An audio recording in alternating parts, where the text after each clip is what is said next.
আসসালামু আলাইকুম ভিউয়ার্স, নতুন একটি ভিডিওটিতে আপনাদের সকলকে স্বাগতম। আজকের এই ভিডিওটিতে আমি একটি চিপসের মেকিং মেশিন সম্পর্কে আলোচনা করব। বাংলাদেশের মার্কেটে চিপসের চাহিদা খুবই বেশি। যারা ভাবছেন চিপস বিজনেস করবেন তারা এই ভিডিওটিতে দেখতে পারেন। প্রথমে আমি বলে নিতে চাই, চিপস কয়েক ধরনের হয়ে থাকে।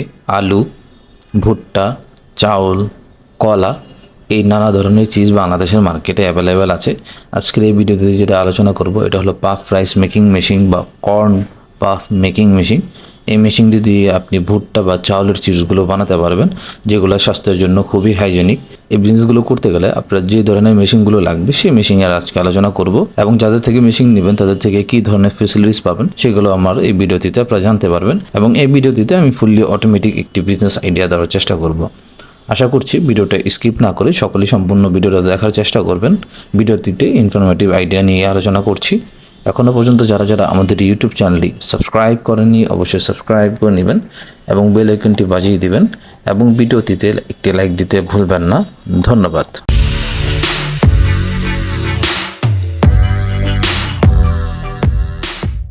ব্যবসা বাজার বিধি একটি ব্যবসায়িক উদ্যোক্তামূলক চ্যানেল।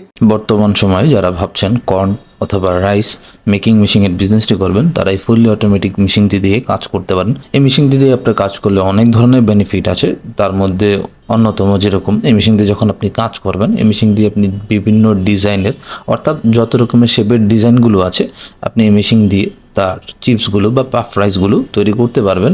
বিভিন্ন শেপ, বিভিন্ন সাইজ বা বিভিন্ন গ্রাম অনুযায়ী ডিফারেন্ট করা যায়। এটার মোল্ডের উপর ডিপেন্ড করছে যে আপনি মোল্ড কোনটা কিনেছেন। সব মোল্ড নিলে সব ধরনেরই করা যায়। আর যেহেতু এটা একটি ফুললি অটোমেটিক, আপনার এক সাইড থেকে এটা র মেটেরিয়ালটা দিয়ে দিলে একবারে প্যাকিং পর্যন্ত আপনি কমপ্লিট কাজ করতে পারবেন। এই ক্ষেত্রে আপনার নানা ধরনের মেশিনারিজের প্রয়োজন পড়ে। এই বিষয়টা আলোচনা করার আগে তার ক্যাপাসিটিটা নিয়ে আলোচনা করে নিই। এই মেশিনগুলো ক্যাপাসিটিও ভিন্ন হয়। এই ক্ষেত্রে ক্যাপাসিটিটা অনেক বড় মেজর পয়েন্ট। যখন যারা কাজ করবেন ক্যাপাসিটিটা ক্লিয়ার করে দিলেই হবে। যেরকম এটা আপনার 100 থেকে 150 কেজি পার ঘন্টা প্রোডাকশন, 200 থেকে 250 কেজি, 300 থেকে 350 কেজি, 800 কেজি, 1200 কেজি, এরকম ডিফারেন্ট তার ক্যাপাসিটি অনুযায়ী মেশিনগুলো হয়ে থাকে। এছাড়া এই মেশিন দিয়ে যারা কাজ করবেন তাদের ফ্যাক্টরি লাইনটা 440 লাইনে নিতে হবে। এটা একটি কমার্শিয়াল লাইনের মেশিন। সেই ক্ষেত্রে আপনার কমার্শিয়াল লাইনটা প্রয়োজন পড়বে। এক সাইড থেকে র মেটেরিয়াল দিয়ে দিলে এক সাইড দিয়ে আপনার সম্পূর্ণ প্রোডাক্ট প্যাকিং পর্যন্ত হয়ে যাবে। এই যে প্রসিডিউর বা প্রোডাকশন লাইনটা যেরকম হয়ে থাকে, যেরকম mixer, screw conveyor, extruder, air conveyor, dryer, flavouring, cooling, packing machine, এই হলো টোটাল একটি প্রোডাকশন লাইন। স্পেসিফিক্যালি আমি একটু কিছু ধারণা দিয়ে দিচ্ছি যাতে আপনাদের বুঝতে সুবিধা হয়ে যায়। যেহেতু প্রথমে আমি মিক্সার মেশিনটা বললাম, এটার মধ্যে আপনি ডিফারেন্ট যেরকম র মেটেরিয়ালগুলো থাকে এটাতে দিলে সেটা খুব ফাস্ট মিক্সিং করতে পারে এবং স্পিডলি করতে পারছে, এবং কোনো ধরনের লিকেজিং ছাড়া। এবং এই মেশিনতে যখন আপনি কাজ করবেন এটা হরিজন্টাল টাইপ এবং ভার্টিক্যাল টাইপ থাকে, এবং মোটর পাওয়ারও ভিন্ন হয়। এবং এটার ক্যাপাসিটি আপনার সর্বনিম্ন 20-50 কেজি থেকে শুরু করে 100 কেজি, 200, 500 বা তার থেকে বেশি হয়ে থাকে। এবং এই মেশিনটা স্টেনলেস স্টিল, কার্বন স্টিলের হয়ে থাকে। তারপরে যে মেশিনটা আছে সেটা হলো টুইন স্ক্রু এক্সট্রুডার। এটা দিয়ে যখন কাজ করে এটা দুই টাইপেরই করতে পারে, একটা হলো ড্রাই টাইপ আর একটা হলো ওয়েট টাইপ। এই মেশিন দিয়ে আপনি যে কোনো শেপেরই আপনি স্ন্যাক তৈরি করতে পারবেন, তার ছোটো সাইজ হোক বড় সাইজ হোক, ডিপেন্ড করছে তার মোল্ডের উপর, অর্থাৎ মোল্ডের মাধ্যমে তা সব করতে পারবেন। এটা ক্যাপাসিটিটা আলোচনা করি। সর্বনিম্ন 100 কেজি, 150 কেজি, 500 কেজি বা তার উপরে আপনি বিভিন্ন নিতে পারবেন স্টেনলেস স্টিল বা কার্বন স্টিল। তার পরবর্তীতে আপনার ড্রায়ার বা ওভেনের প্রয়োজন পড়ে। এটার ক্যাপাসিটিও ভিন্ন থাকে। যেরকমটা আমি বললাম 100 কেজি থেকে নিয়ে 1 টন, অর্থাৎ ফুল যে আপনার সিস্টেমটা থাকবে এটার প্রজেক্ট ফাইলটা নিতে পারবেন। তারপরের মেশিনটা নিয়ে আলোচনা করা যাক, ফ্লেভারিং মেশিন। তার যে মশলা মিক্সিংটার যে কাজ থাকে তা এই ফ্লেভারিং মেশিনটা করে। এটা single double flavouring drum machine থাকে। এটা ফুললি অ্যাসিসি স্টিল থাকে, ফুড গ্রেডেড মেশিন থাকে। এই যে প্রসিডিউরটা আপনার মিক্সিং থেকে নিয়ে ফ্লেভারিং পর্যন্ত যেহেতু হয়ে গেছে, তার পরবর্তীতে আসবে আপনার একটা অটো প্যাকেজিং মেশিন, যেটার কাজ হলো আমরা সম্পূর্ণ প্যাকেজিং করে দেওয়া। এই হলো আমাদের মেশিনগুলো। যা মেশিন লাগবে আমি স্পেসিফিক্যালি যতটুকু পেরেছি আপনাদেরকে ধারণা দেওয়ার চেষ্টা করেছি।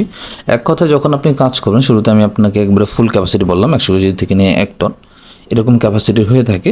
এবং এই মেশিনগুলো আপনার চাইনিজ মেশিন হয়ে থাকে। যারা মেশিনগুলো নেবেন, যাদের থেকে নেবেন তাদের ফোন নাম্বার, তাদের অফিস অ্যাড্রেস আমি ভিডিওতে দিয়ে দিয়েছি। তাদের সাথে কাজ করলে আপনি যে ফেসিলিটিসগুলো পাবেন, যেরকম মেশিন নিয়ে আপনার কোনো ধরনের হ্যাসেল নেই।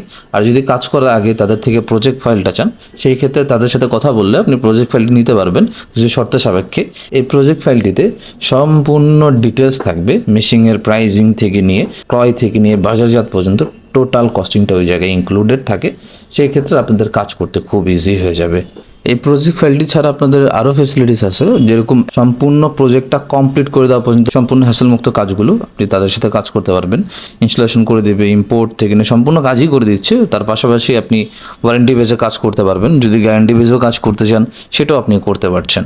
এটা হলো রিকমেন্ড অনুযায়ী। এবং এই যে মেশিনটা আপনি নিজের মতো কাস্টমাইজও করে নিতে পারবেন। সেই ক্ষেত্রে কাস্টমাইজ আলোচনাটা আমি ভিডিওতে করিনি, যেহেতু এটা আপনাদের রিকোয়ারমেন্ট অনুযায়ী ডিফারেন্ট হতে পারে। এবং এটা র মেটেরিয়ালটার কথা যদি বলি, এটার মধ্যে কী র মেটেরিয়াল কী পরিমাণ লাগে, এটা একটা ভিডিওতে উপস্থাপন করা পসিবল হচ্ছে না। যখন কাজ করবেন সেই ক্ষেত্রে সকল ধরনের আপনার রিকোয়ারমেন্ট বা ডিটেলসগুলো আপনি তাদের থেকে ইনশাল্লাহ পেয়ে যাবেন। আমি এই ভিডিওটিতে একটি মেশিনারিজের আলোচনা করলাম। একটা অটোমেটিক ফুললি মেশিনারিজ নিয়ে যখন আপনি কাজ করবেন, কী ধরনের মেশিন হয়, মেশিনটি দেখতে কীরকম, মেশিনটির পারফরমেন্স কীরকম, এটা ফুড গ্রেডেড কিনা, এবং যাদের সাথে কাজ করবেন তাদের থেকে আপনি হ্যাসেলমুক্ত কাজ করতে পারবেন কিনা, বা কী ধরনের ফেসিলিটিসগুলো আপনি পাবেন, এই ধরনের টোটাল যে একটা বিষয় থাকে, আশা করি এই ভিডিওটিতে আমি উপস্থাপন করতে পেরেছি। আমার পক্ষে যতদূর সম্ভব হয়েছে আমি আপনাদেরকে জানানোর চেষ্টা করেছি। তার থেকে বেশি যদি আপনাদের জানার প্রয়োজন থাকে, আমি অনুরোধ করব আপনারা তাদের অফিসে সরাসরি যেয়ে বিস্তারিত কথা বলতে পারবেন। আজকের এই ভিডিওটিতে কর্ন পাফ মেকিং মেশিন বা পাফ রাইস মেকিং মেশিন সম্পর্কে আলোচনা করেছি। আশা করছি যতটুকু সম্ভব ছিল আপনাদের সাথে বিস্তারিত আলোচনা করার চেষ্টা করেছি। এছাড়া বিস্তারিত জানতে বা ন্যূনতম আইডিয়া পেতে বা তার রেটের আইডিয়া পেতে তাদের ওয়েবসাইট www.writersgroupbd.com আমি লিঙ্কটা দিয়ে রাখলাম, একটু কাইন্ডলি যাবেন, সেখান থেকে আপনি দেখে নিতে পারবেন। সেখানে আরও বিস্তারিত ডিটেলস দেওয়া আছে। আজকের ভিডিওটা এতটুকুই। যদি ভিডিওটা আপনাদের ভালো লেগে থাকে অবশ্যই চ্যানেলটি সাবস্ক্রাইব করবেন, চ্যানেলটিতে লাইক দিতে ভুলবেন না। ধন্যবাদ। সালামু আলাইকুম।